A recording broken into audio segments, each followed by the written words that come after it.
Pada hari ini saya berbicara mengenai darah, yaitu darah Yesus dicurahkan untuk keselamatan kita, untuk penebusan kita, untuk melayakkan kita berdoa kepada Tuhan, untuk menyucikan kita, untuk melindungi kita. Saudaraku, semua itu terdapat dalam darah Yesus. Saudaraku, untuk kesembuhan kita terdapat dalam darah Yesus. Karena tadi saudaraku memang firman Tuhan berkata, oleh bilur-bilur Yesus kamu sudah sembuh. Haleluya. Dan kita tahu pasti saudaraku, bilur Yesus tidak bisa dipisahkan dengan darah Yesus. Pada waktu itu dicambuk saudaraku, saudara, dia berbilur-bilur dan darah mengalir saudaraku. Nanti saya terangkan lebih jelas saudaraku. Kamu ditebus bukan dengan emas dan perak, tapi kamu ditebus dengan darah yang mahal, darah anak domba yang tidak bercacat celah, yaitu darah Yesus. Saudara, saya harap saudara semua pada hari ini memiliki darah Yesus dan mulai menerapkan darah Yesus dalam hidup saudara. Banyak juga anak Tuhan tidak menerapkan darah Yesus, tidak memakai darah Yesus, tidak memanfaatkan darah Yesus dalam hidupnya. Saudaraku, sayang sekali. Terus terang saya katakan kepada saudara, tiap hari saya mohon darah Yesus bagi saya, bagi istri saya, bagi anak-anak saya semua, satu persatu saya sebut namanya, supaya dibungkus oleh darah Yesus, dilindungi oleh darah Yesus, dan si jahat tidak bisa menjamah dia. Kalau darah anak domba, yang hanya anak domba, darahku berumur setahun tidak bercacat celah, bisa melepaskan bangsa Israel, anak sulungnya, daripada kematian. Dan si malaikat maut tidak bisa menjamahnya, setan tidak bisa menjamahnya, apalagi darah Yesus yang sejati. Haleluya. Tepuk tangan darahku. Haleluya. Nah, darahku, jangan jarang-jarang menerapkan darah Yesus. Tiap hari terapkan darah Yesus. Kenapa jarang? Sudah jadi topik mengenai darah Yesus sudah hilang daripada pemikiran mereka. Tetapi Tuhan Yesus memerintahkan secara khusus pada umat Israel memperingati Paskah sepanjang masa, selama-lamanya. Nah saudaraku, sampai pada zaman ini seharusnya kita lebih bergairah memperingati Paskah. Karena sekarang anak domba Paskah yang sejati, yaitu Tuhan Yesus Kristus telah mencurahkan darahnya. Nah, saudaraku yang kasih dalam nama Yesus, untuk tinggal saudaraku dalam Yesus perlu darah Yesus. Banyak sekali berkat daripada darah Yesus, melayakkan dan menyucikan. Oleh sebab itu tiap-tiap hari saya mohon darah Yesus, saya ulangi lagi saudaraku, dalam kehidupan saya dan keluarga saya. Dan ini membawa berkat yang besar bagi keluarga kami, perlindungan Tuhan yang teguh, jika setan tidak berkuasa menjamah kami. Dengan darah Yesus kita bisa bersekutu intim dengan Tuhan. Dengan darah Yesus kita disucikan, dan kita dapat masuk hadirat Tuhan. Ku masuk ruang Maha Kudus dengan bersalut darah Yesus. Maka Bapa di sorga, Tuhan tidak bisa menolak kita, karena dialah darahnya yang kudus. Saya tidak kudus, tetapi darah Yesus mengkuduskan saya, saudaraku. Lalu kita sampaikan doa kita. Kita layak buat berdoa, masuk dalam ruang Maha Kudus. Pada waktu Yesus mati di kayu salib, saudaraku, tirai dalam bait Allah terbelah dua dari atas ke bawah, yang memisahkan bilik suci dan bilik Maha Suci. Bisa masuk bilik Maha Suci, bertemu dengan Allah Bapa dengan bersalut oleh darah Yesus.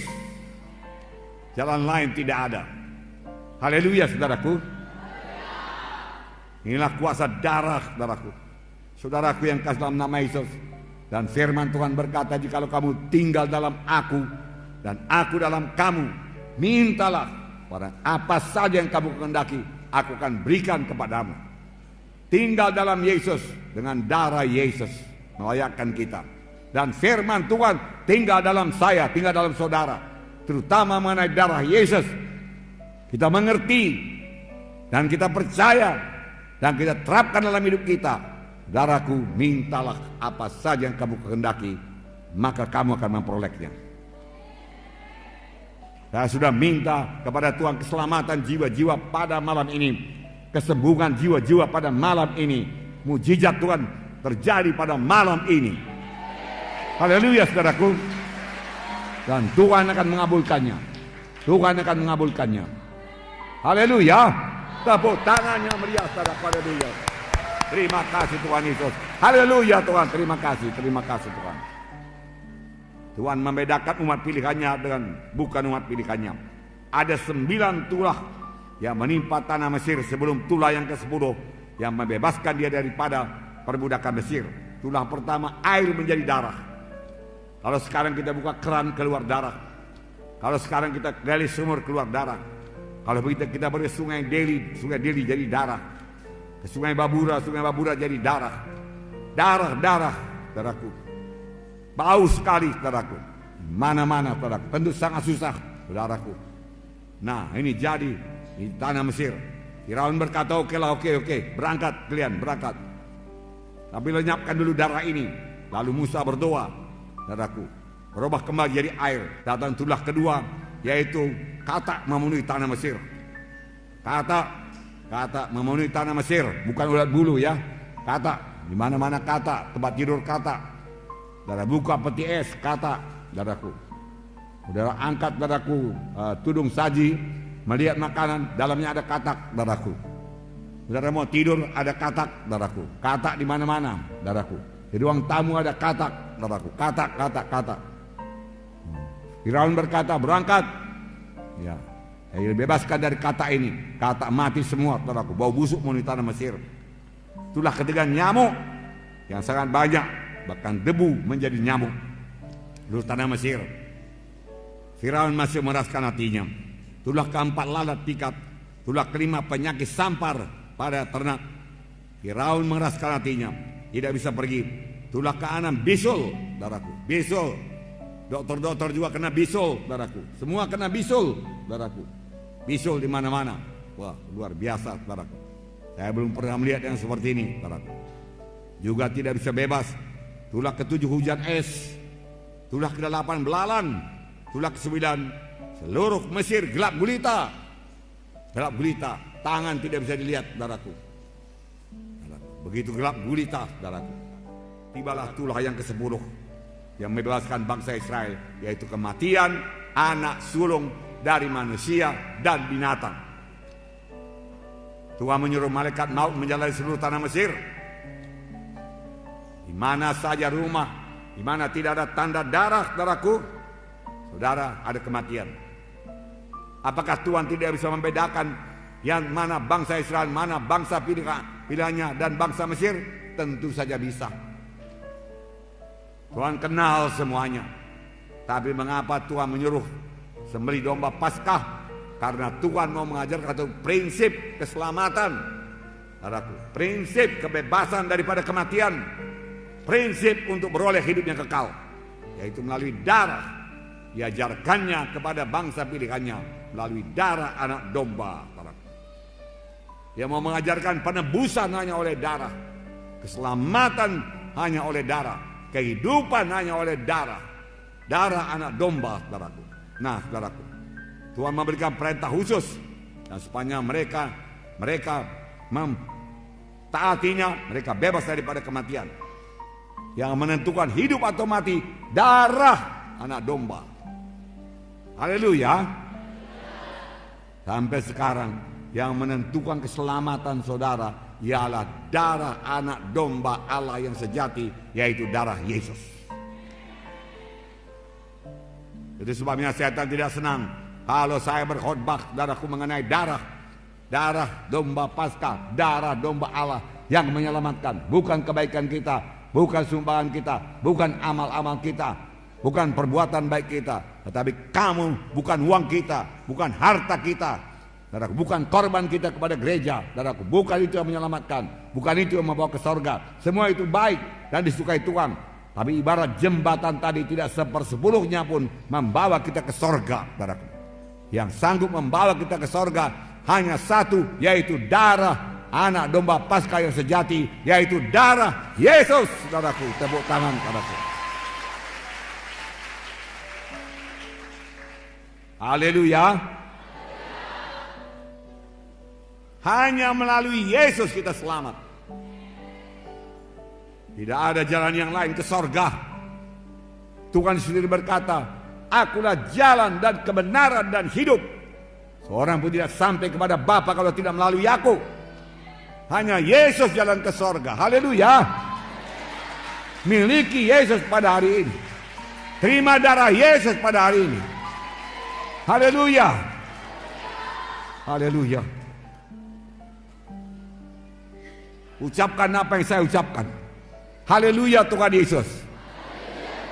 Pada hari ini saya terima darah Yesus untuk menebus saya. Tiap-tiap hari saya terapkan darah Yesus untuk melindungi saya dengan salutan darah Yesus. Si jahat, setan iblis, kematian tidak bisa menjamah saya. Saya percaya Tuhan, hanya Yesus jalan ke sorga. Saya percaya Tuhan, oleh bilur Yesus saya disembuhkan. Haleluya. Tepuk tangan saudaraku. Haleluya. 1 Petrus 1:18-19 berkata, sebab kamu tahu bahwa kamu telah ditebus dari cara hidup yang sia-sia yang kamu warisi dari nenek moyangmu, bukan dengan barang yang fana, bukan pula dengan perak atau emas, melainkan dengan darah yang mahal, yaitu darah Kristus yang sama seperti darah anak domba dan tidak bernoda, tidak bercacat. Kamu ditebus bukan dengan emas dan perak, dari perbuatanmu yang sia-sia, dari dosamu, dari penyembahan berhalamu, dari pemberontakanmu, dari ketidakpedulianmu kepada jalan Tuhan, dari segala tipu dayamu, dari segala dosamu. Bukan dengan emas dan perak, bukan dengan hartamu. Kau persembahkan seluruh hartamu tidak bisa menebus engkau. Tapi engkau ditebus hanya dengan darah anak domba yang tidak bercacat celah, yaitu darah Yesus. Haleluya. Setelah saudara dengarkan firman Tuhan ini, adakah saudara percayakan darah Yesus? Darah Yesus berkuasa, amin. Membungkus saudara pada saat ini, amin. Haleluya.